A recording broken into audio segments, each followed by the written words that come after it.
सुबह 6 बजे से शाम 6 बजे तक बस इतनी ही इजाज़त है। लेकिन सवाल ये है कि सूरज डूबने के बाद वहाँ क्या होता है। एएसआई के गार्ड्स को रात में अंदर जाने से क्यों डर लगता है। सूरज और विशाल, उन्हें ये सवालों के जवाब चाहिए थे। वो रात के 7 बजे अंदर घुस गए, लेकिन जो उन्हें मिला वो किसी सवाल का जवाब नहीं था। मैं बात कर रहा हूँ भानगढ़ फोर्ट की। कहानी शुरू करते हैं। सूरज राजस्थान के एक छोटे से गांव खाटू श्याम का रहने वाला था। खेत खलिहान, रेगिस्तान, सादी जिंदगी। उसका चचेरा भाई विशाल उसके बिल्कुल उल्टा था। बेंगलोर में पढ़ता था, शहर की चकाचौंध में पला बढ़ा। छुट्टियों में विशाल गांव आया हुआ था। एक शाम चाय की दुकान पर उसने टीवी पर भानगढ़ किले की डॉक्यूमेंट्री देखी तो उसके दिमाग में एक कीड़ा पड़ गया। यार सूरज, चल उसी रात वहां चलते हैं। यूट्यूब पर वीडियो डालेंगे, भानगढ़ में पूरी रात, लाखों व्यूज आएंगे। सूरज हंसा। पागल है क्या? वहां भूत है भाई। अरे भूत भूत क्या करते हो, तुम देहाती हो इसलिए डरते हो। मैं बेंगलोर में रहता हूँ, ऐसी चीज़ों में यकीन नहीं करता। बस एक रात देखते हैं क्या होता है। बहुत मनाने के बाद सूरज मान गया। दूसरे दिन दोपहर में ही दोनों निकल पड़े। बैग में टॉर्च, पानी की बोतलें, कैमरा, और विशाल ने चुपके से दारू की 2 बोतलें भी रख लीं। उसने कहा, रात को भानगढ़ में पैग लगाएंगे। शाम के 5 बजे गार्ड्स के आखिरी चक्कर से पहले ही वो किले के अंदर घुस गए और एक पुराने मंदिर के खंडर में छुप गए। 7:30 बजते बजते अंधेरा घना हो चुका था। वो बाहर निकले। देखो यार, हम कर दिखाया, पूरी रात हमारी है। उसकी आवाज़ पूरे किले में गूंज गई। रात के 9:30 बज चुके थे। पूरा किला घूम चुके थे, थक गए थे। वो मेन चौक पर लौट आए। वहीं बैठकर उन्होंने दारू निकाल ली। धीरे धीरे नशा चढ़ने लगा। बातें हो रही थी। नशे में विशाल चिल्लाने लगा, आ जाओ अगर कोई भूत है, आज तुम्हारी भी चपत लगेगी। तभी सूरज को कुछ अलग सा लगा। एक महक, इत्र की महक, पहले हल्की, फिर तेज, फिर इतनी स्ट्रॉन्ग कि सांस लेना मुश्किल हो गया। तुम्हें कोई स्मेल आ रही है? सूरज ने पूछा। हाँ यार, परफ्यूम है। कोई और भी है क्या?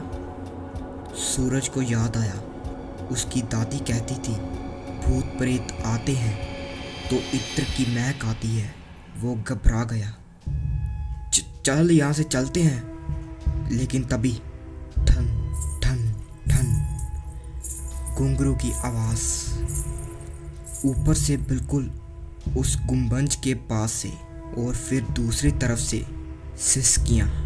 कोई रो रहा था। औरत की आवाज थी। ऐसा रोना जैसे उसका सब कुछ छिन गया हो।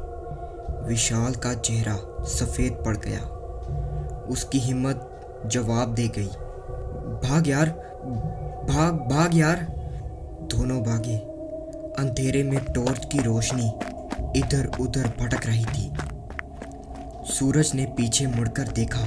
उसने देखा उसके ठीक बगल में हवा में एक परछाई गुजरी। घाघरा पहने हुए, बाल बिखरे हुए, पैरों में घुंघरू, लेकिन कोई शरीर नहीं था, सिर्फ परछाई।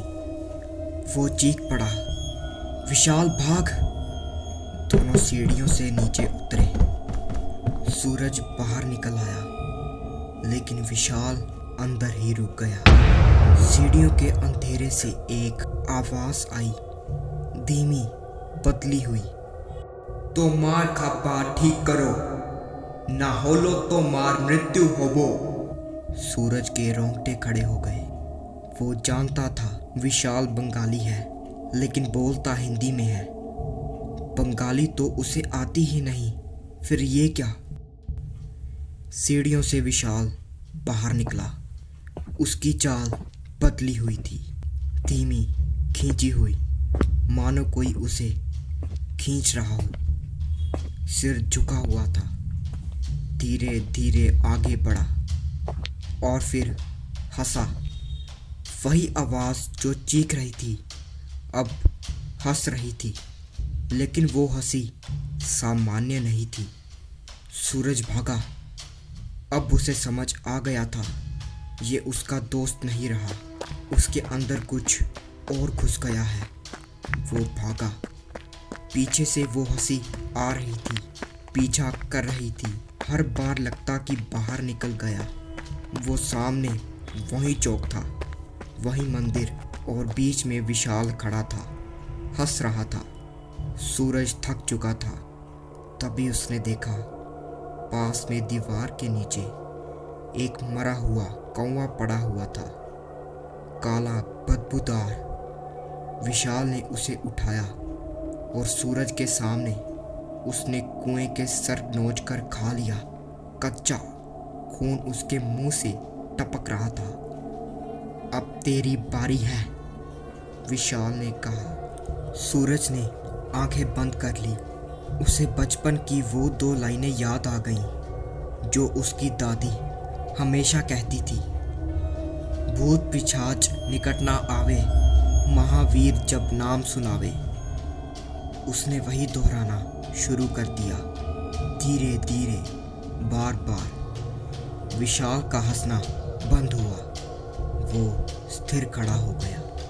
फिर वो गुर्राया, बंद कर, बंद कर। लेकिन सूरज नहीं रुका। वो बस वही 2 लाइनें दोहराता रहा। अचानक उसे महसूस हुआ कि उसके पैरों में जान आ गई। वो उठा और भागा, बिना रुके, बिना पीछे देखे, मेन गेट की तरफ। पीछे से विशाल दौड़ रहा था, चिल्ला रहा था, रुक, रुक साले। लेकिन सूरज नहीं रुका।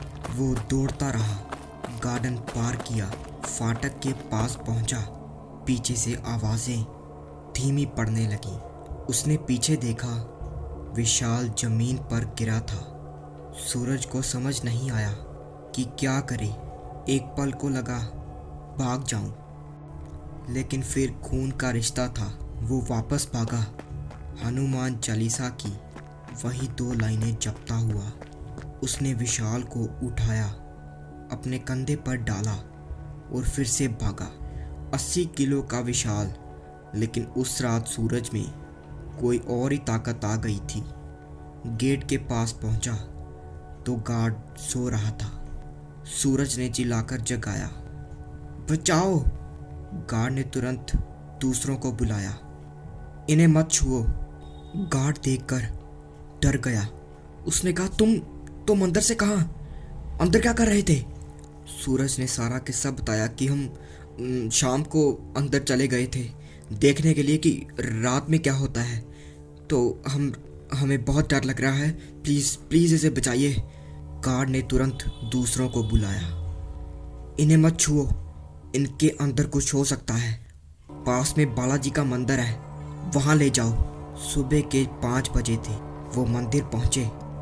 सूरज उग रहा था। जैसे ही गाड़ी मंदिर के गेट में घुसी, विशाल की आंखें खुल गईं। कहाँ हूँ मैं? क्या हुआ था? उसे कुछ याद नहीं था। मंदिर के बूढ़े पुजारी ने दोनों पर गंगा जल छिड़का, फिर सूरज को अकेले में बुलाया। बेटा, बड़ी मुश्किल से बचे हो। वो कोई साधारण आत्मा नहीं थी, वो एक तांत्रिक था, सैकड़ों साल पहले का। उसे राजा ने मरवा दिया था, लेकिन मरने से पहले उसने श्राप दिया, उसकी आत्मा किले में कैद रहेगी। तुम्हारे दोस्त के अंदर वही घुस गया था। तुम्हारी दादी की दी हुई वो 2 लाइनें तुम्हारे दोस्त को बचा गई। अगर आपको काल दृश्य की ये कहानी अच्छी लगी तो चैनल को लाइक और सब्सक्राइब करना मत भूलना। तो कमेंट्स में बताओ अगली कहानी कौन सी चाहिए?